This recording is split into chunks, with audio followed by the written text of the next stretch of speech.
అన్నారు, అరచేతి మందం అన్నారు. అంతే. నాకు ఇప్పటికీ 2 అనుమానాలు తీరటల్లా. ఇంతకీ మీరు ఏ కాలేజీలో చదువుతున్నారు? ఒక హీరో ఒక ఆవిడని ప్రశ్నిస్తాడు. నేనా, కాలేజీలోనా అంటుంది ఆవిడ. ఇంతలో అంత బొప్పి వచ్చి మామీ అని పట్టుకుంటుంది. వెంటనే యాడ్, బలానా సబ్బు వాడండి అని. నాకు ఇప్పటికి అనుమానం, ఆవిడ ఆ సబ్బు వాడితే వాళ్ళ ఇంటాయనే సబ్బు వాడుతున్నారు. తెలియాలిగా.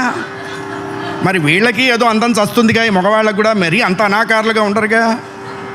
మరి వీళ్ళే సబ్బు వాడుతున్నారు. అది తెలిసేంతవరకు నేను కథ చెప్పకూడదు అనుకున్నా. అంతే. ఇంకా విచిత్రం ఏంటంటే, అంతలా ఉంది మానవ సంబంధాలు. నువ్వు పోతే పోయినావు, ఇన్సూరెన్స్ చేయించకుండా వెళ్ళిపోతావా? వాడు చస్తే దిగులు లేదు కానీ ఎల్ఐసి కట్టకుండా చచ్చాడు. అది కట్టుంటే ముందే చంపేవాళ్ళు. అట్లాంటి లోకంలో మనం బతుకుతున్నామా? దీనికి నవ్వాలా, ఏడవాలా? మరీ వాకిట్లో ఏడిస్తే బాగుండదు, కనీసం తలుపు వేసుకొనైనా ఏడద్దాం రేపటి నుంచి. అయ్యా